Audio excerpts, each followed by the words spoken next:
जय हिंद everyone, welcome back to rankers class 9 10th and NTSC channel. This is Kunal. I hope यार है ना कि आप लोगों को बहुत ही मजा आ रहा होगा ये सेशन करने में कि दिन में पढ़ाई करो, शाम को प्रैक्टिस करो।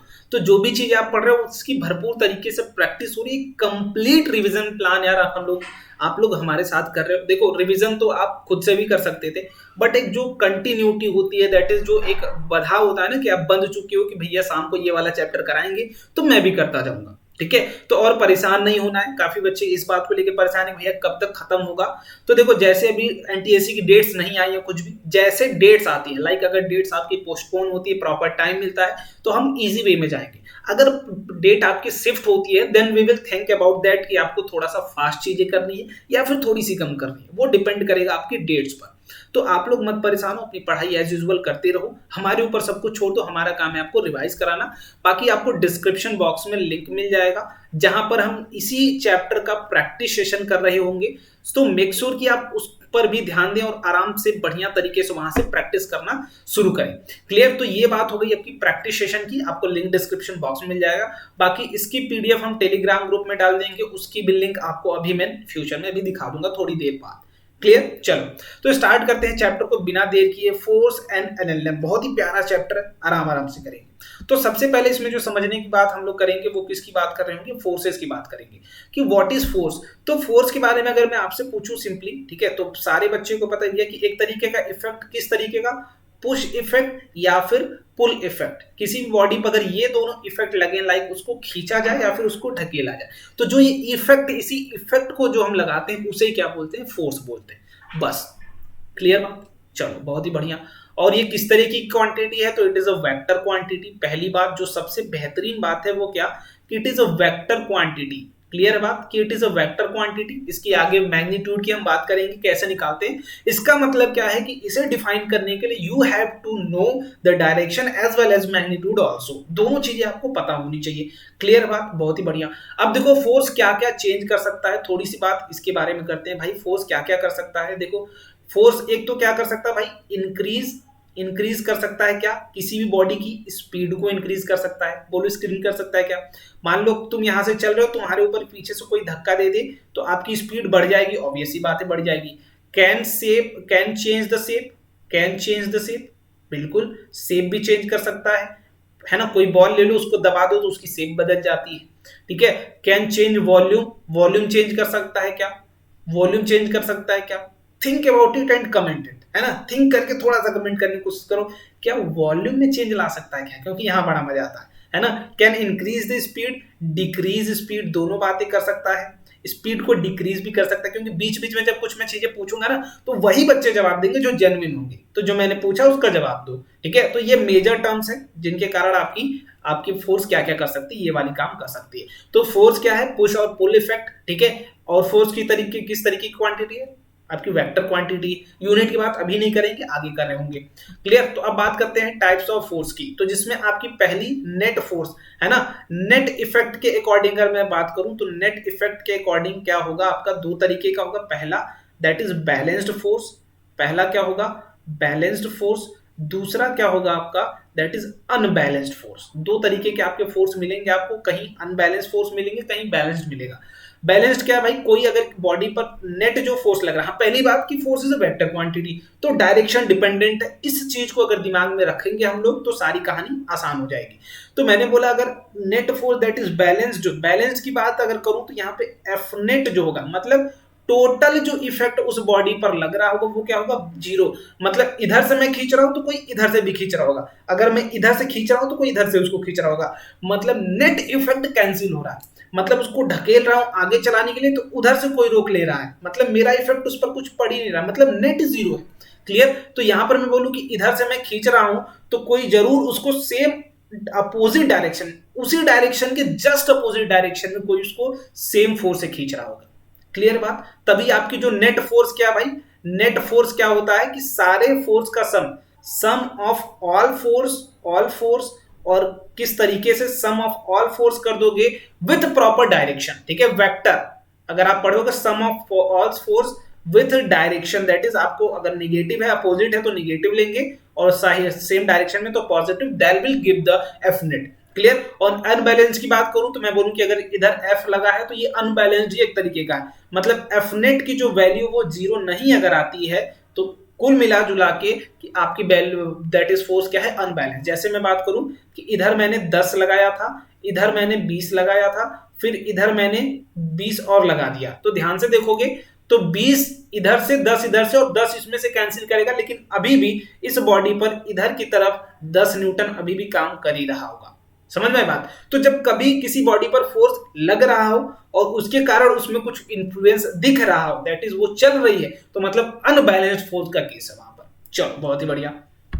अब बात करते हैं दूसरा टाइप्स ऑफ फोर्स की।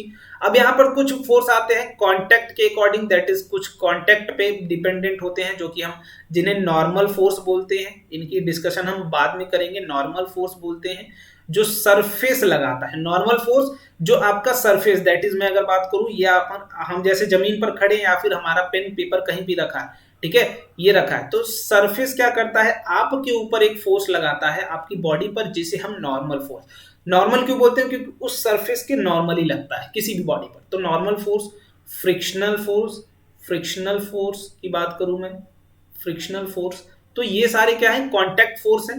अगर कुछ दूरी की बात करूं कि दैट इज सम डिस्टेंस पर कुछ फोर्स लगता है, दैट इज डिस्टेंस फोर्स। अगर मैं बात करूं कि दैट इज डायरेक्ट कांटेक्ट नहीं है, विदाउट कांटेक्ट अगर मैं बात करूं तो ग्रेविटेशनल फोर्स आपने सुना होगा नाम, ग्रेविटेशनल फोर्स वैसे पूछा नहीं जाएगा बट थोड़ा सा जान लो, है ना। इलेक्ट्रोस्टैटिक फोर्स, इलेक्ट्रोस्टैटिक फोर्स, इस तरीके के जो फोर्सेस हैं आपकी कैसे लगते हैं, वो मतलब कांटेक्ट के थ्रू नहीं लगते हैं, डायरेक्ट दूरी से, विदाउट कांटेक्ट, है ना। कांटेक्ट की जरूरत नहीं होती इन फोर्स को लगने के लिए, लेकिन ये फोर्स ऐसे फोर्स है, नॉर्मल फोर्स हो गया, फ्रिक्शनल फोर्स हो गया, इनको अगर लगना है तो आपको कांटेक्ट जहां भी लगेगा मतलब बॉडी वहां कांटेक्ट में है। क्लियर। चलो ये बात होगी टाइप्स ऑफ फोर्सेस की। अब बात करते हैं प्रॉपर्टी की, दैट इज इनर्शिया। थोड़ी सी फास्ट स्पीड रखें क्योंकि we have to complete in within 30 minutes. तो इनर्शिया क्या भाई, किसी भी बॉडी की टेंडेंसी कि वो रेस्ट में रहेगी, या फिर अगर किसी मोशन में है, यूनिफॉर्म मोशन में है, तो वो यूनिफॉर्म मोशन में रहेगी। जैसे मैं बोलूं कि मैं मान लो अगर पेन अपने हाथ पर रख दूं तो ये पेन यही रहेगी जब तक कि मैं इसमें कुछ एक्सटर्नल डिस्टर्बेंस नहीं क्रिएट करता, ठीक है। जैसे आप देखो मैं बोलता हूं क्या, ठीक है, तो ये एक प्रॉपर्टी है भाई किसी भी बॉडी की कि वो रेस्ट में रहना चाहती है या फिर वो मोशन में, तो मोशन में रहना चाहती है। मैं अगर टेबल पे किताब रख के छोड़ दूं तो उस किताब के अंदर इनर्शिया है, उसकी प्रॉपर्टी ये है कि वो उसी टेबल पर रहेगी जब तक कि मैं उसमें कुछ डिस्टर्बेंस नहीं लाता हूं, ठीक है। तो that is a property of body, क्या है, दैट इज इनर्शिया। क्लियर। मैं बोलता हूं अब एक चीज यहां से भाई कि आप मान लो यहां पर हो, ठीक है, एक बॉडी ये है और एक बॉडी यहां पर, थोड़ा सा मैं समझाने की कोशिश कर रहा हूं। मान लेता हूं कि ये 1000 किलो का है, 1000 केजी का है और ये 10 केजी का है, और आपसे मैं बोलूं कि इन दोनों को उठा के दिखाओ, ठीक है, इन दोनों को उठा के दिखाओ, तो आप आओगे मटकते मटकते भाई, कहोगे चलो उठाता हूं। इसको तो आसानी से उठा लोगे, है ना, इसको आसानी से उठा लोगे। देखो पहली बात समझो कि ये भी कहां रहना चाहता था, ये भी रेस्ट में रहना चाहता था और ये भी रेस्ट में रहना चाहता था, क्योंकि दोनों के पास इनर्शिया है, दोनों के पास इनर्शिया, इनर्शिया एक प्रॉपर्टी है बस कि आपकी बॉडी रेस्ट में रहना चाहती है जिस भी स्टेट ऑफ मोशन में। दो स्टेट ऑफ मोशन होते हैं, रेस्ट और मोशन, तो जिस भी स्टेट ऑफ मोशन में है वो वही रहना चाहेगी। Clear, uniform motion. क्लियर बात। तो मैं बोलता हूं दोनों भाई इनर्शिया की वजह से दोनों कहां रहना चाहेंगे, रेस्ट में रहना चाहेंगे, लेकिन आप आए इसको क्या कर दिए, उठा लिया आपने, ठीक है, इसको क्या कर दिया, उठा लिया, लेकिन इसको नहीं उठा पाए, मतलब इसकी इनर्शिया कहीं ना कहीं इससे ज्यादा होगी। ध्यान से देखो, इसकी इनर्शिया अगर मैं बात करूं तो इसकी इनर्शिया भाई ज्यादा होगी इसकी इनर्शिया से। बोलो इतनी बात क्लियर है, क्लियर ही होगी बिल्कुल। तो भाई हमने इसको नहीं डिस्टर्ब कर पाए, जबकि इसके स्टेट ऑफ मोशन को आप नहीं डिस्टर्ब कर पाए, लेकिन इसको कर दिए। इसका मतलब है कि इनर्शिया जो है मास डिपेंडेंट क्वांटिटी है भाई। Inertia is directly proportional to mass, मतलब जिसका मास ज्यादा उसके लिए इनर्शिया ज्यादा। बोलो क्लियर। तो जिस भी बॉडी के पास मास ज्यादा उस बॉडी का इनर्शिया ज्यादा। क्वेश्चन आपसे कभी भी पूछा जा सकता है, मैं ये क्वेश्चन बता रहा हूं, कमेंट करके बताइएगा कि ये कोई बॉडी है 200 बटा 2000 बटा 10 केजी की, ठीक है, और ये कोई है 2000 बटा का 3 केजी की, तो किसकी इनर्शिया ज्यादा होगी, जस्ट कमेंट, है ना, comment, you have to comment कि किसकी इनर्शिया क्या होगी, ज्यादा होगी, किसकी इनर्शिया ज्यादा होगी, मोर, ठीक है, मोर। चल कमेंट इट नाउ। ठीक है, आगे बढ़ते हैं। तो इनर्शिया के तीन बेसिकली स्टेट होते हैं, इनर्शिया ऑफ रेस्ट, ठीक है, inertia of rest, inertia of motion and inertia of direction. Inertia of rest मतलब कोई बॉडी रेस्ट में है तो वो रेस्ट में ही रहना चाहेगी। इनर्शिया ऑफ मोशन, अगर वो मोशन में है, यूनिफॉर्म वेलोसिटी से अगर मूव कर रहा है तो वो मूव ही करता रहेगा, वो रुकेगा नहीं। दूसरी चीज इनर्शिया ऑफ डायरेक्शन, अगर किसी डायरेक्शन में आप मूव कर रहे हो तो मूव करेगा। जैसे मैं इस पेन को बोलूं कि ये गिर रहा है तो ये तब तक उसी डायरेक्शन में गिरेगा जब तक मैं इसको हवा से इधर ना ढकेलूं या फिर कोई एक्सटर्नल इफेक्ट डाल के, कोई एक्सटर्नल इफेक्ट की इन्वॉल्वमेंट ना करूं, तब तक वो सेम ही तरीके से घूम रहा होगा। क्लियर है? तो तीनों बात। व्हेन अ बस और ट्रेन सडनली पैसेंजर सिटिंग ये फॉल, देखो जैसे यहाँ पर मैं समझा देता हूँ। ठीक है, मान लो ये बस में आप बैठ के घूम रहे हो, ठीक है, ये बस में आप बैठ के घूम रहे हो, यहाँ पर आप बैठे हो भाई इस तरीके से कुछ, ठीक है। अब बस जैसे ही रुकेगी, बस अपने ऊपर किधर भाई फोर्स लगाती है, बस ब्रेक लगाती है पीछे की तरफ।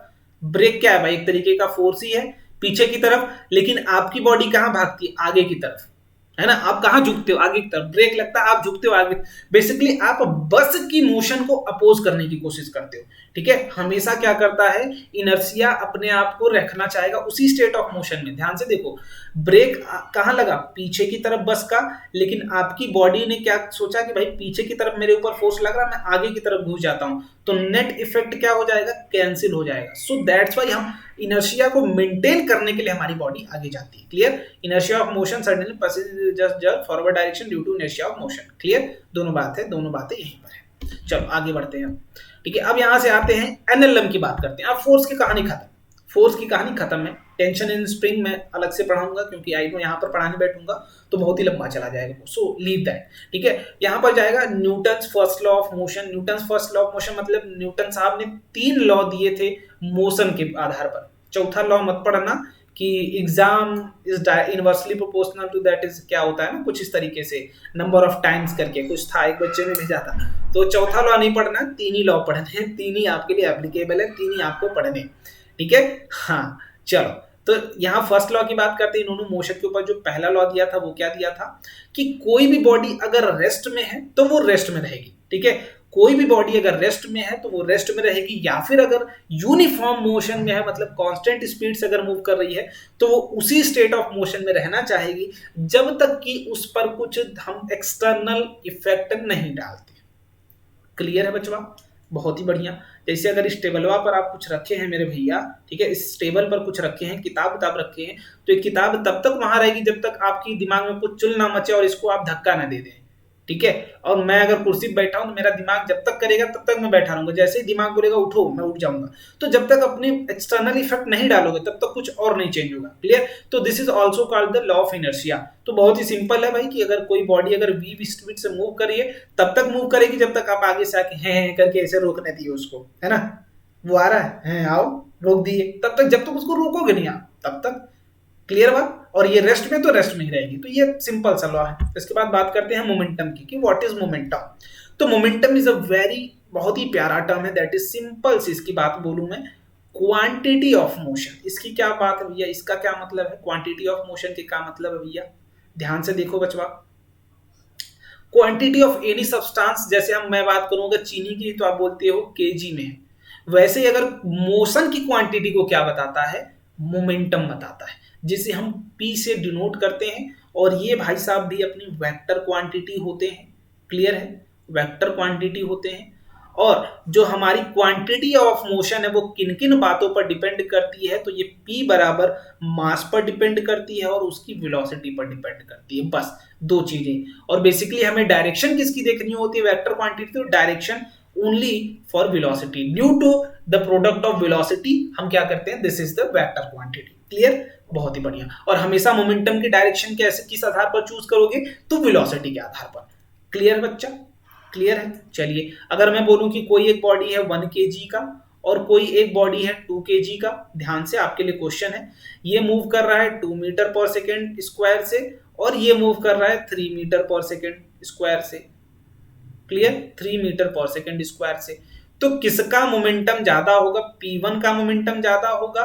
ठीक है, मोर मोमेंटम किसका होगा, P1 का कि P2 का। मोर मोमेंटम P1 ज्यादा होगा कि P2 ज्यादा होगा, comment now. It's a simple and very basic question. Okay, let's move towards. अब न्यूटन सेकेंड लॉ क्या बोलते हैं भाई कि rate of change of momentum is directly proportional to force applied on it. That is अगर कोई body मान लो v वेलोसिटी से मूव कर रही है, मैं बोलूं m मास की बॉडी है, तो अगर इस पर हम कोई फोर्स लगाते हैं f, तो ये f जो होगा वो डायरेक्टली प्रोपोर्शनल होगा rate of change of momentum. मतलब जो मोमेंटम में चेंज आएगा, मोमेंटम में चेंज का मतलब वेलोसिटी में चेंज, क्योंकि मास में आप चेंज ला नहीं सकते, तो मोमेंटम का मतलब सीधा सीधा वेलोसिटी का चेंज है। दिमाग बहुत ही क्लियर कट बात है कि मोमेंटम का चेंज इट मींस कि वेलोसिटी का चेंज। तो सिंपली यहां से बोलूं अगर मैं कि F is equal to mass को कॉमन कर लो, वेलोसिटी का चेंज मतलब v फाइनल है, इनिशियल कितना है u, अपॉन का मैं बोलूं कि स्मॉल टाइम t, बोलो। तो यहां से मैं डायरेक्टली कर दे रहा हूं, चलो डायरेक्टली प्रोपोर्शनल, ठीक है, क्योंकि p बराबर mv है, mv और चेंज हमें लेना है बेसिकली, तो डेल्टा mv लोगे, मतलब चेंज इन pv, p क्या होगा भाई, final momentum minus initial momentum. तो मान लो पहले u वेलोसिटी से चलना शुरू किए थे तुम, m मास, और उस पर फोर्स जब लगा तो फाइनली वेलोसिटी p हो गई, v हो गई, कितने समय में, यहां से यहां जाने में t समय लगा। तो यहां से that is m into v minus u upon का t आ जाएगा, यही तो होगा rate of change of momentum. Clear. तो यहां से जो आएगी वैल्यू क्या आएगी, k into mass into that is v minus u upon t, क्या होता है एक्सेलरेशन।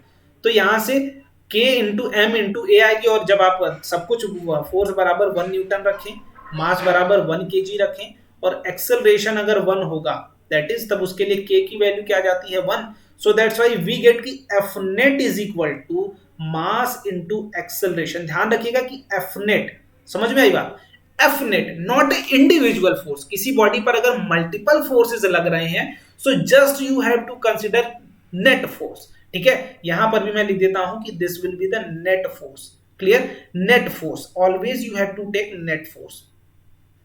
क्लियर, ऐसा नहीं कि किसी बॉडी पर 4-5 फोर्स लग रहे हैं तो सिर्फ एक फोर्स के कारण आप F is equal to mass into acceleration करो।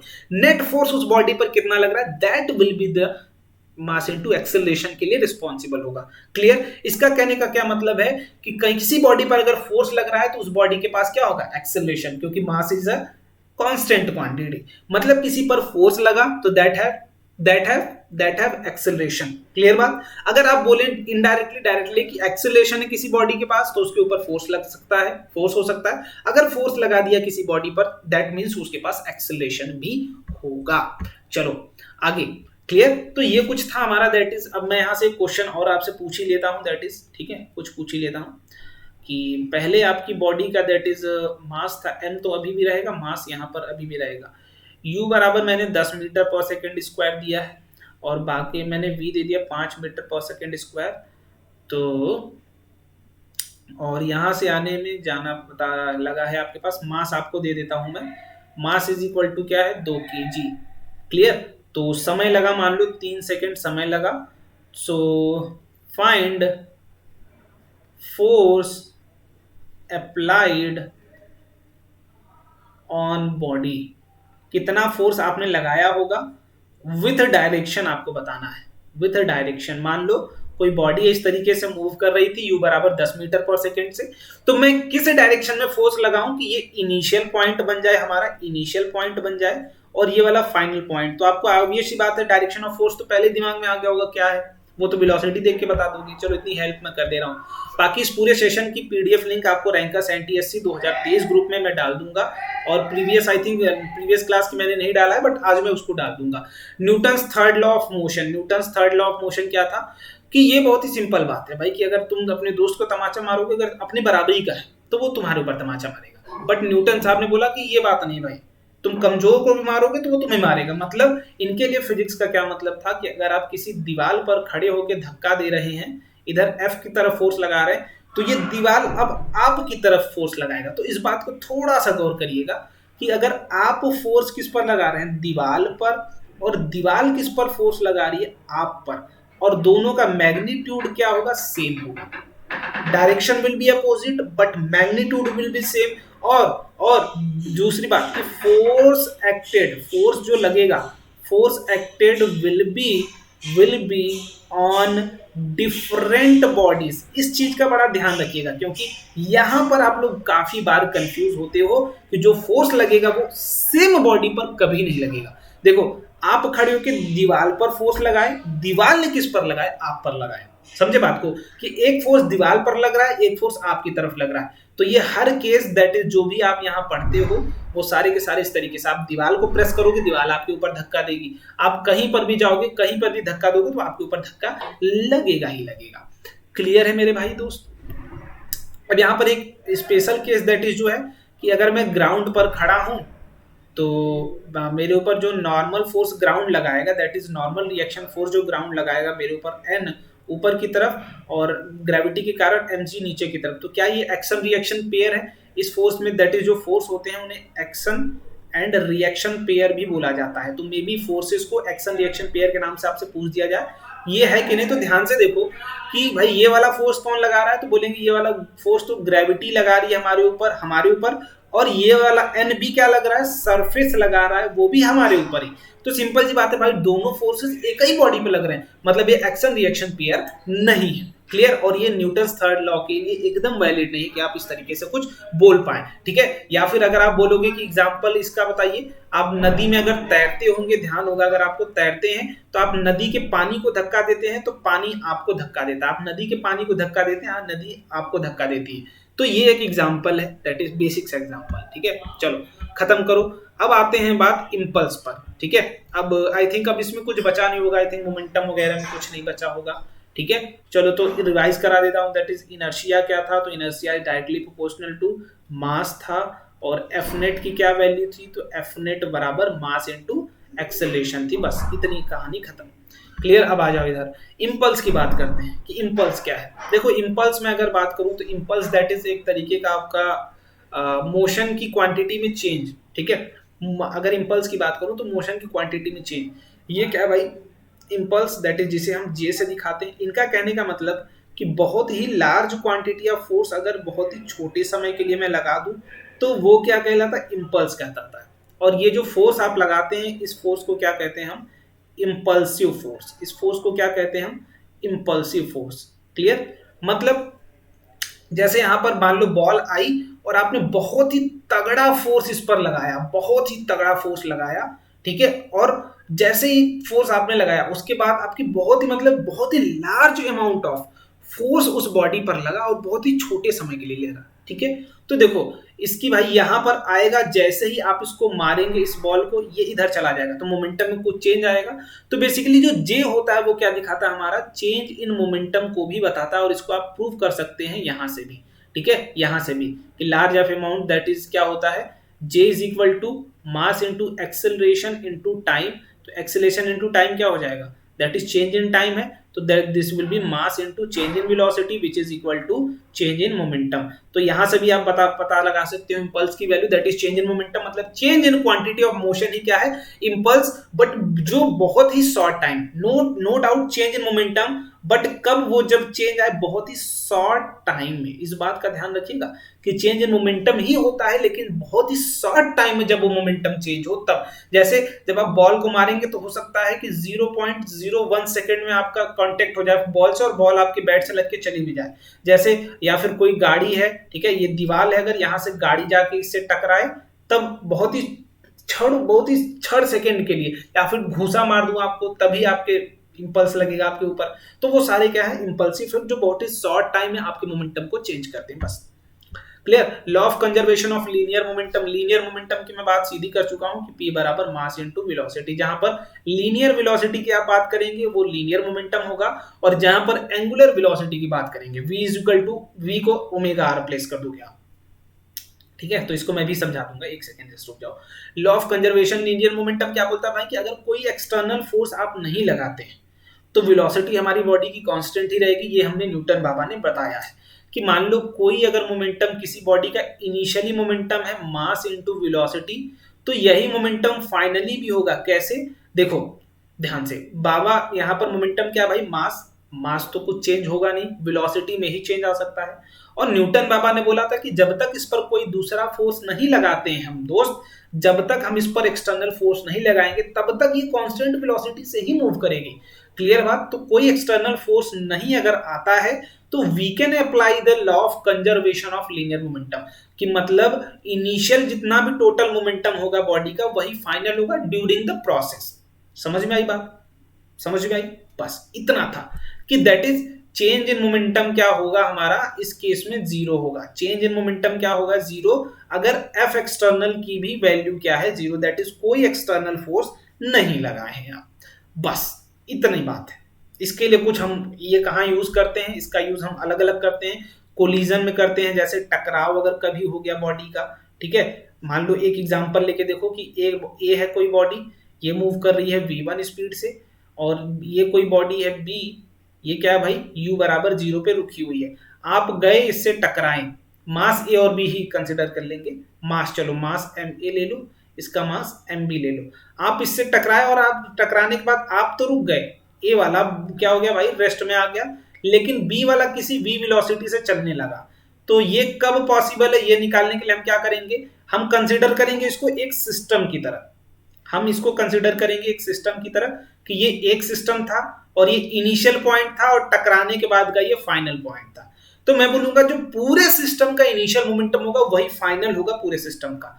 तो मैंने बोला कि जो पी आई था वो इस इनिशियल सिस्टम के लिए बोलूंगा कि इंडिविजुअली ऐड कर दोगे सबका तो वो आपका हो जाएगा। तो mass of A into v one with direction आप चूज करेंगे क्योंकि वेक्टर क्वांटिटी है, plus mass of B into velocity क्या उसकी तो 0, और यहां से फाइनल मोमेंटम की बात करूं मैं तो बोलूंगा मास ए तो रेस्ट में आ गया तो इसकी वेलोसिटी 0, प्लस मास बी क्या भैया वी वेलोसिटी से भाग रहा है। तो हमारा पी आई जो होना चाहिए वही होना चाहिए पी एफ के बराबर, क्योंकि कोई एक्सटर्नल फोर्स नहीं है, वो आपस में ही टकराए हैं, ठीक है। तो यहां से बोलूंगा कि m A into v one जो है वो सॉरी हाँ m A into v one जो है एम बी इंटू वी के बराबर होना चाहिए। तो वी की जो वैल्यू आएगी वो m A into v one upon का एम बी आएगी।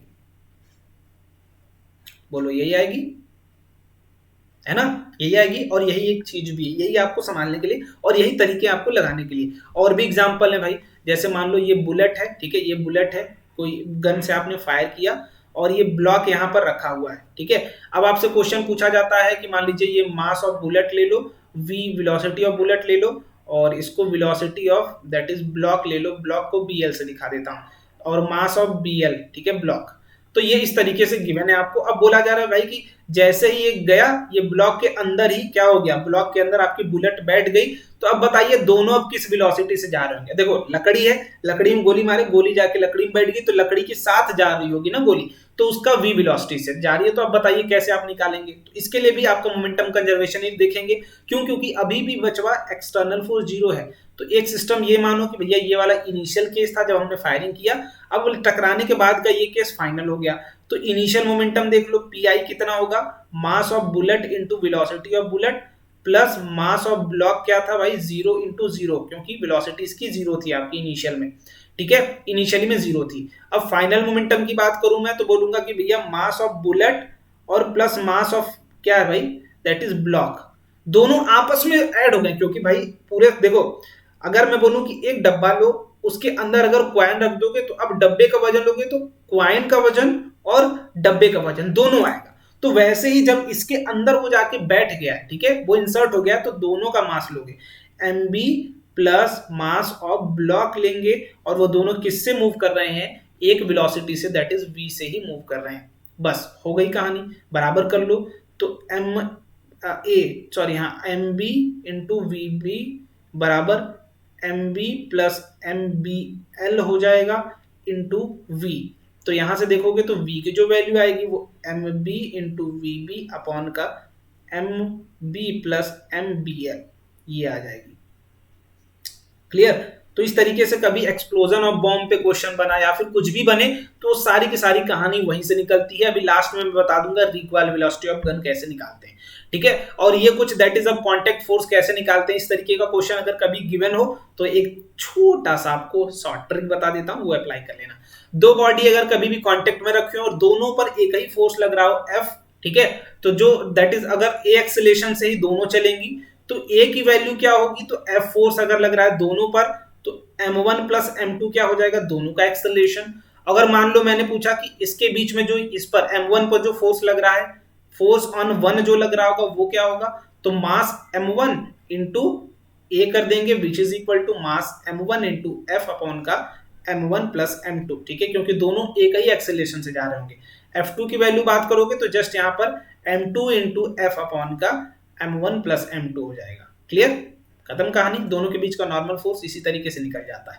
क्लियर है? तो आप ये कर सकते हैं। इसके बाद आते हैं भाई अगर 3 बॉडीज हो तब क्या, तो 3 बॉडीज के लिए एक्सेलरेशन की वैल्यू क्या होगी? फोर्स तो हम एक ही लगा रहे हैं अभी भी तीनों को चलाने के लिए, और तीनों सेम एक्सेलरेशन से चल रही है, तो ये क्या होगा? फोर्स मास अपॉन क्या होगा? फोर्स अपॉन नेट मास, है ना। नेट फोर्स बराबर नेट मास इनटू एक्सेलरेशन, तो नेट फोर्स तो एक ही लग रहा है F।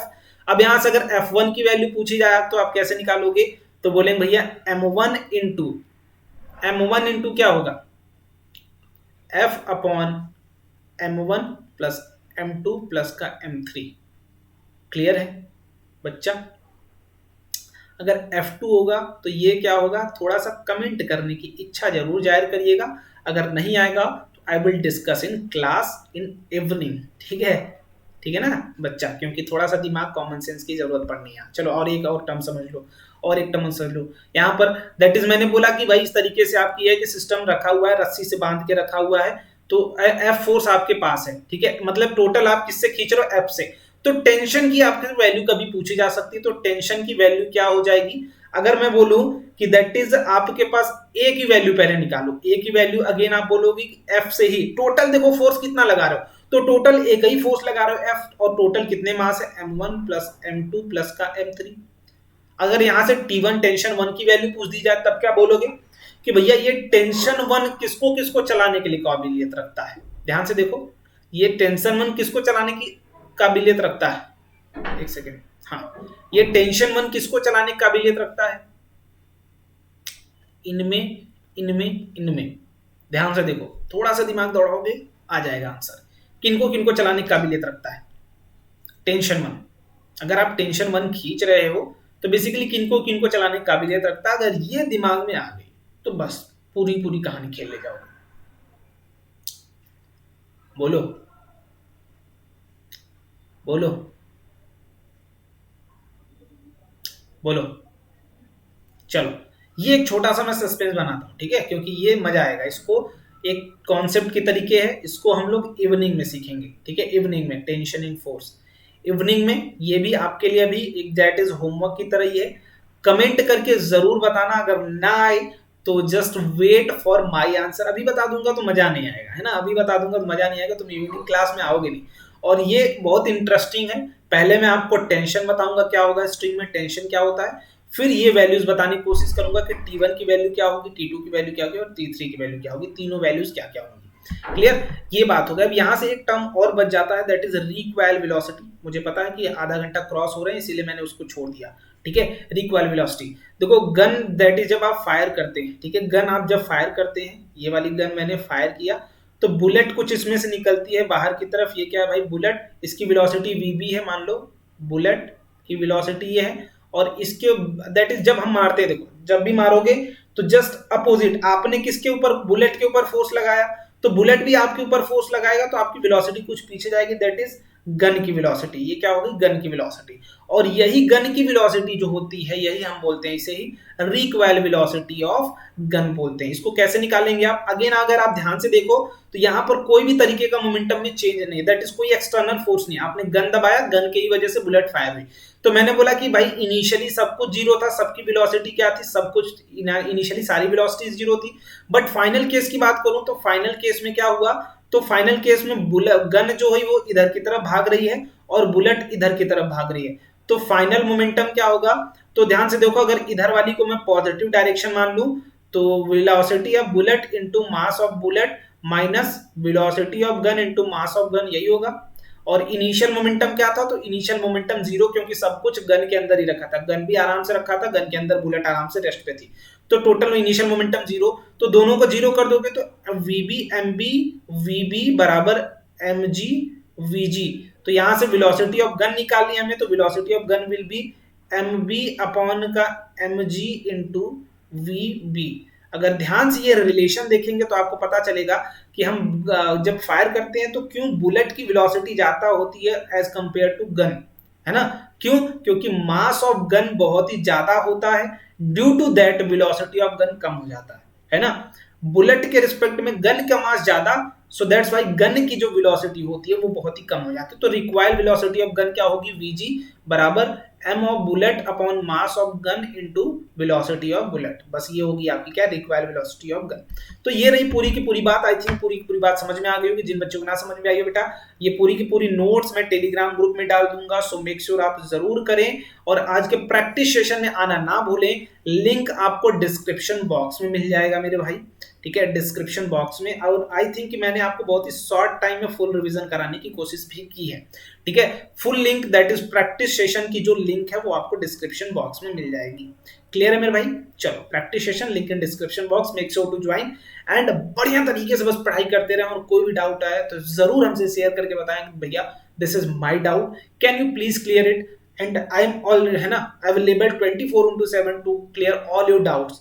जस्ट कमेंट कैसा सेशन लगा और क्या इंप्रूवमेंट की जरूरत है और क्या और हम बढ़ा सकते हैं। लेकिन प्यार यार कमी मत, है ना, प्यार में किसी तरीके की कमी नहीं होनी चाहिए। रेगुलर इसी तरीके से प्यार दिखाते रहो, हम कंटेंट आपके लिए लाते रहेंगे। मिलते हैं अगले लेक्चर में एक नए कंटेंट के साथ। वीडियो देखने के लिए आपका बहुत बहुत धन्यवाद। Bye bye.